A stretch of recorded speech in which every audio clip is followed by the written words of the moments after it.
want 440 horsepower and a bad reputation? Do you want a four-door Corvette? Do you want to drive a Kid Rock song? Did you just join the E5 Mafia? Well then, behold, the 2005 Cadillac CTS-V. And you can win this 440 horsepower, tuned, 6-speed, salute to American erectionism, and all you gotta do is click the link below to get entered. Just grab a mug or a digital download at whynotyogear.com, and you're automatically entered. That's whynotyogear.com. Click the link in the description, and you could win a car that will simultaneously be the greatest and worst thing to ever happen to you. The truth is, I don't want to give this car away. I like this CTS-V. I've been driving it for weeks, and I love it. It resonates with me. It's a four-door American car with a rumbly exhaust, a button that turns traction control all the way off, enough room to take friends on road trips, reasonable gas mileage, 24-ish on the highway, and it has the skip shift mod, so I can use any gear at any time. And enough torque at, these things stock made 390 pound-feet, with the mild tune is probably closer to 430 pound-feet, and use any gear you want to pass. LSs don't care. Watch how low you can shift this car. This is first gear. This is second gear. This is third gear. This is fourth gear. Fourth gear, 20, where's my thing? There it is. 21 miles an hour, fourth gear. And how about fifth gear? Fifth gear, 28 miles an hour, about 1,000, maybe 100 RPM. I'm climbing a slight hill. Now we're on the flats again. 28 miles an hour, sixth gear, top gear. No more gears left. Engine is turning 760 RPM at 30 miles an hour. Roll into it. LS6, man. It doesn't care.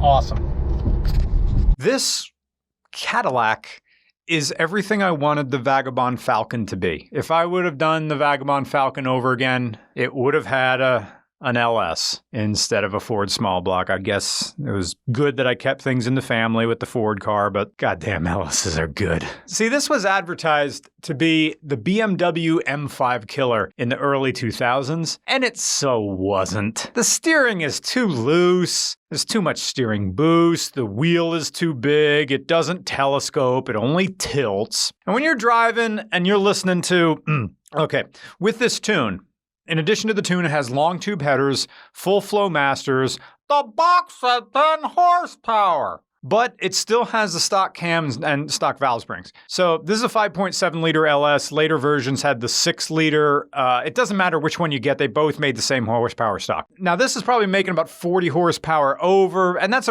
for a reasonable output of 440 horsepower. When you hit 6,000 RPM, I know it's like in the Yankees or whichever football team's on the cover of whatever Madden is newest. I like LSs. They're a pushrod, cam and block, V8, and they rev as high and as hard as double overhead cam engines. And this is the move, 6th, blip, 4th, and bye.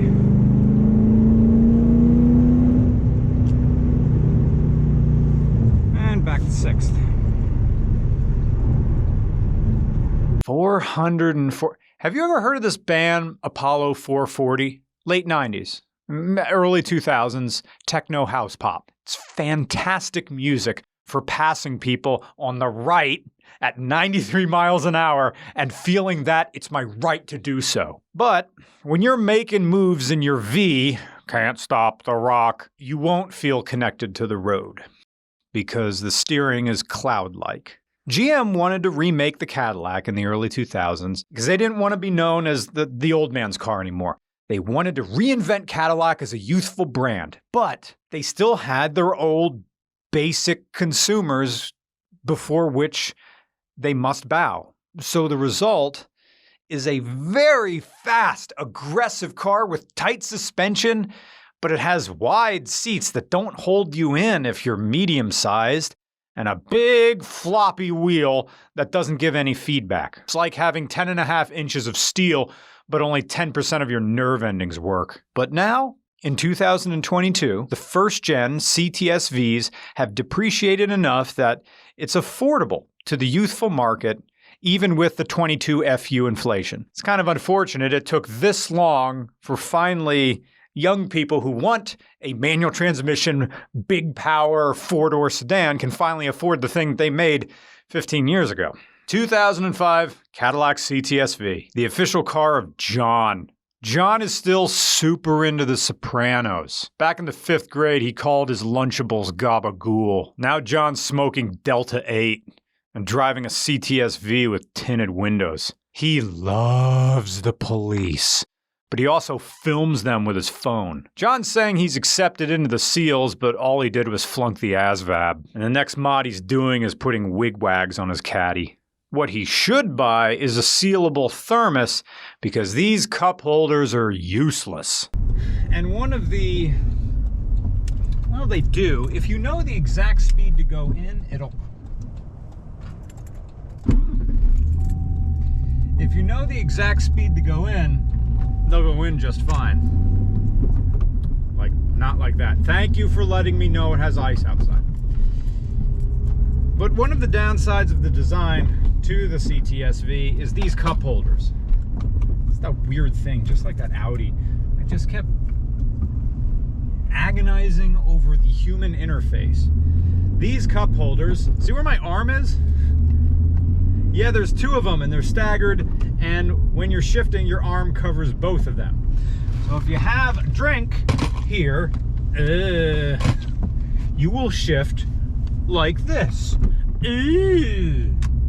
Left turn. Hyundai, you have a stop sign. Here second gear. Oh, that's a sweet Escort.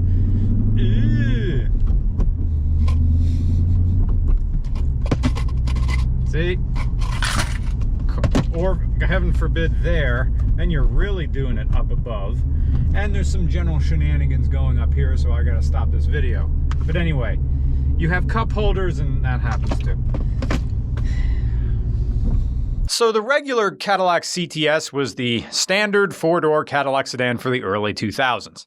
At a 3.8 liter, and all of them sucked and were slow. But the CTS-V was the high-performance shot at the moon, trying to capture a segment of the market that wanted a Cadillac with more meat on the bones. And it's all on the GM Sigma platform, which is at least a better platform than the 2900 they used to kill Saab, or the Epsilon they used to kill Pontiac. Now, the sport wagon versions of this didn't arrive until 2010 and 2011, and I like those even more, but respectively. So here we have the sedan, which, like I said, wanted to be like the M5 or the E63 without a loan defaulting price tag. But this was still a very expensive car. This was the first in the V series, and it sold well enough to give Cadillac ideas about directions the brand could go, as we're still getting new V series today, with an Escalade V planned for this year, 2022. It essentially was a proof of concept to Cadillac that they could offer performance options without being laughed out of the room, even though people tried to laugh Cadillac out of the room with this. What are you, a youth? What are you, your midlife crisis Cadillac? And this car was the only good thing about The Matrix Reloaded that aged well. The CG doesn't hold up, and the plot is more convoluted than a Starbucks order in mid-November. But the highway chase? Yeah, it's still cool. And so is the CTS-V. The only issue is that it's a car that works at cross purposes. It wants to appeal to youthful moneyed aggression in its day, while simultaneously holding on to the older demographic that has kept the company afloat. It's as if Cadillac wanted to appeal to the people who chose the Audi TTS Coupe as their starter car in Forza Horizon 4, while not alienating the people who chose the '69 Dodge Charger RT. But while it's the type of car that looks like it belonged in a game show bonus round, the reality is that it errs more on the side of the younger demo, because it dampens the prefrontal cortex and makes you want to do burnouts in the parking lot of a Red Robin. It's an enabler for the version of you that consistently feels like you have something to prove, like a 5'7" guy trying to seduce women with a dating profile that says, only men over 6. It's the official car of the John-tourage. They're all here, and they're all named variations of John. John, Jonathan, John without an H, Johnny, Jack, and JJ. Rolling up to the gym in their tap-out gear, Ed Hardy shirts in their duffel bags so they can leave straight from the weight room to the club, followed by an hour in the champagne room at Dan's Diamond Hyman. Hyman, Hyman, Hyman, Hyman, Hyman, Hyman, Hyman, Hyman, Hyman, Hyman. Hyman, Hyman, Hyman, Hyman, Hyman, Hyman, Hyman, Hyman, Hyman, Hyman.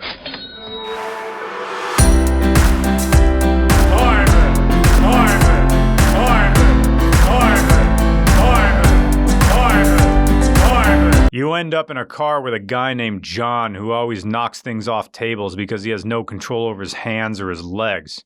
Okay, everybody pick up your beer. John's about to sit down. I mean, it's not like he's even big. He's just uncoordinated and having no awareness of it. So you gotta pick up your drink now or you'll be licking it off the bar floor. He's been doing this since middle school. Everybody pick your tray up. John's about to sit down. Oh, too late. There goes your Clover Farms orange drink. And then when you show up at your destination, you're gonna be introduced to another John, the one without an H. And now you're listening to stories about varsity sports because being a teenager means being good at extracurricular activities you didn't even take. But Dad says real men wrestle, so I guess it's ringworm o'clock. This is the perfect car for when you're too young for a Roth IRA, but old enough to know why we don't talk about Grandpa anymore. It has major trust fund energy with just a dash of ultimate energy, and at best it comes across as something a young professional might have owned new before making partner at the Fenstermacher Consultancy. Some people have all the luck, and others have to drive to make their own. But what is one of the first complaints we learned to use as a child? It's not fair! Because one of the first things that develops in us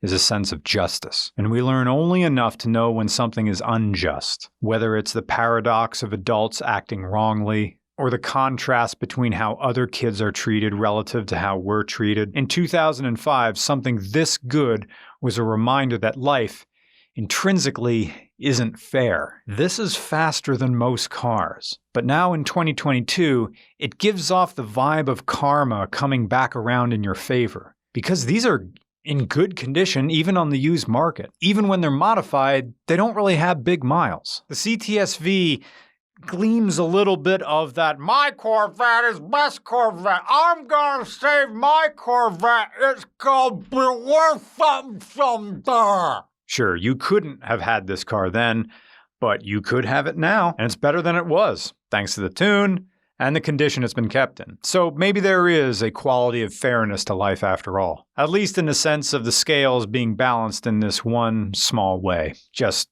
promise me, if you win this, be kind to other people on the road, because a CTS-V encourages misbehavior at nearly every step.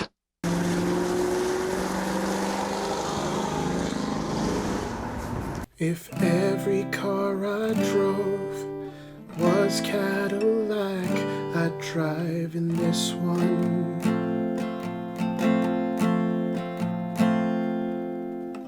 I'd watch supply increase demand while driving this one.